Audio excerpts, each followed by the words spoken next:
मारी, 4, 5, 6, 10, 11, 12, 14 लाठियां मारी। परिणाम क्या हुआ? लाला जी के सिर से खून ही खून निकलने लगा। तुरंत उनको हॉस्पिटल ले गए, लेकिन हॉस्पिटल में उनकी मृत्यु हो गई। लाला जी के सिर पर लाठियां मारकर जिस अंग्रेज ने उनकी हत्या की उसका नाम था सैंडर्स।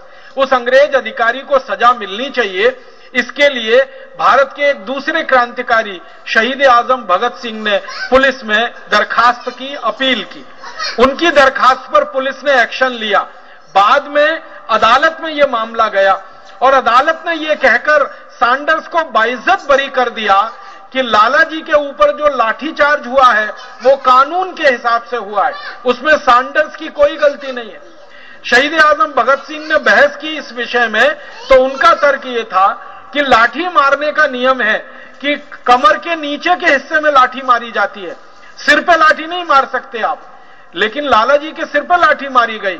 शहीद आजम भगत सिंह के इस तर्क को अंग्रेजों ने माना नहीं और अंत में फैसला यह हुआ कि इंडियन पुलिस एक्ट कानून के हिसाब से सैंडर्स को यह अधिकार था कि वो लाला जी को लाठियों से पीटे।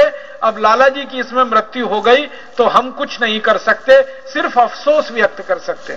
तो सैंडर्स बाइज्जत बरी हो गया।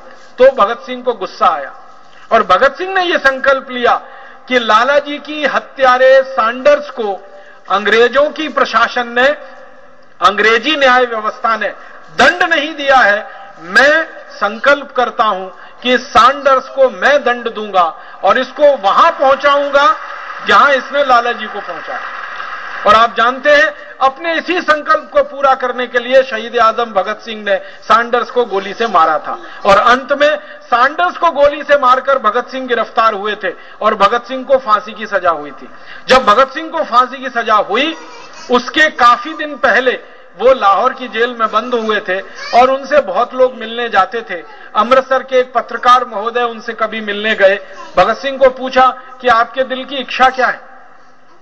भगत सिंह ने कहा कि मैं तो फांसी चढ़ रहा हूं, देश के लिए शहीद हो रहा हूं, लेकिन मेरे जाने के बाद मैं भारत के नौजवानों से एक ही अपील करना चाहता हूं, वो ये कि जिस अंग्रेजी कानून के चलते लाला लाजपत राय की हत्या की गई थी, उस इंडियन पुलिस एक्ट कानून को भारत के नागरिक और नौजवान आजादी की लड़ाई के समाप्त होने से पहले खत्म करा देंगे।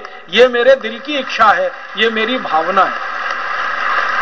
जिस इंडियन पुलिस एक्ट के कारण शहीद आजम भगत सिंह को फांसी हुई, जिस इंडियन पुलिस एक्ट के कारण हमारे देश के अमर क्रांतिकारी लाला लाजपत राय जी की हत्या की गई, दुर्भाग्य हम सबका यह है कि वो इंडियन पुलिस एक्ट का कानून अभी आजादी मिलने के 63 साल के बाद भी इस देश में चल रहा है, वैसे का वैसा ही चल रहा है।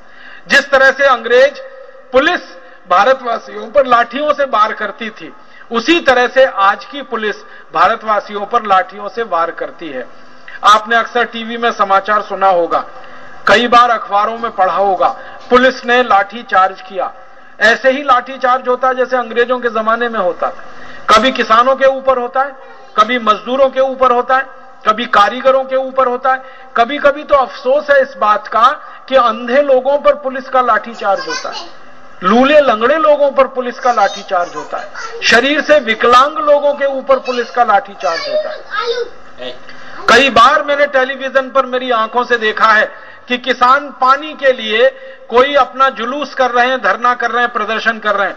पानी मांगने वाले किसानों के ऊपर गोलियां चलाई जाती हैं और किसान उसमें मारे जाते हैं। अपनी जमीन को बचाने वाले किसानों के ऊपर गोलियां चलाई जाती हैं, किसान उसमें मारे जाते हैं। पीने का पानी मांगना कोई जुर्म है क्या? अपने खेतों के लिए पानी की व्यवस्था की मांग करना कोई जुर्म है क्या? कोई अपराध है क्या, जिसके लिए पुलिस इतनी बड़ी सजा देती है कि किसानों को गोलियों से मार देती है, लाठियां मार मार के उनको लूलुहान कर देती है? अभी थोड़े दिन पहले हमने देखा दिल्ली में गन्ने का भाव किसानों को उचित मिलना चाहिए, क्योंकि चीनी का भाव बहुत बढ़ गया है, तो गन्ने का भाव बढ़ना चाहिए। चीनी अभी 40 रुपए किलो बिक रही है, 13 रुपए किलो की चीनी 40 रुपए किलो हो गई। तो किसानों ने कहा कि हमारा 125 रुपए क्विंटल का गन्ना 280 रुपए क्विंटल खरीदा जाना चाहिए। इसके लिए दिल्ली में एक धरना हुआ, प्रदर्शन हुआ। पुलिस ने लाठियां मार मार के किसानों की कमर तोड़ दी, उनके हाथ पैर तोड़ दिए। पता नहीं कितने किसानों को हड्डियां टूटी हैं, कितनों को प्लास्टर चढ़े। ऐसा हमेशा होता रहता है। कारण क्या है?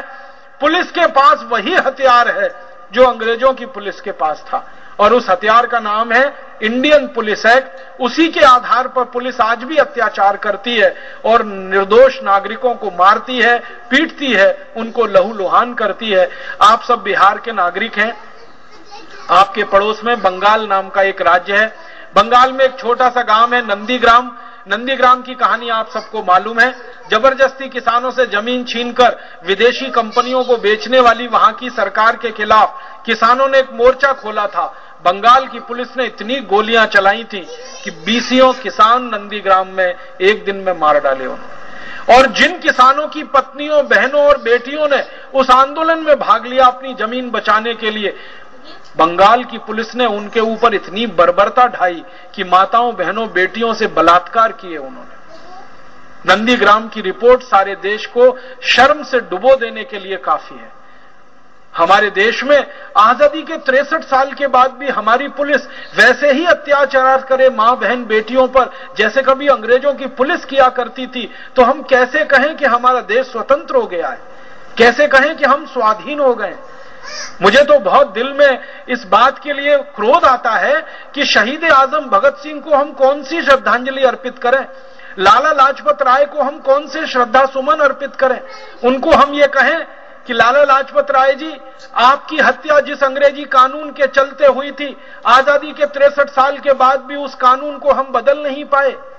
शहीद आजम भगत सिंह को हम ये कहें कि जिस कानून के चलते आपने फांसी का फंदा चूमा था, अपनी पूरी भरी जवानी को देश पर लुटा दिया था, उस अंग्रेजी कानून के खिलाफ अभी तक हम कोई सफल लड़ाई नहीं लड़ पाए, उस अंग्रेजी कानून को हम खत्म नहीं करा पाए, समाप्त नहीं करा पाए।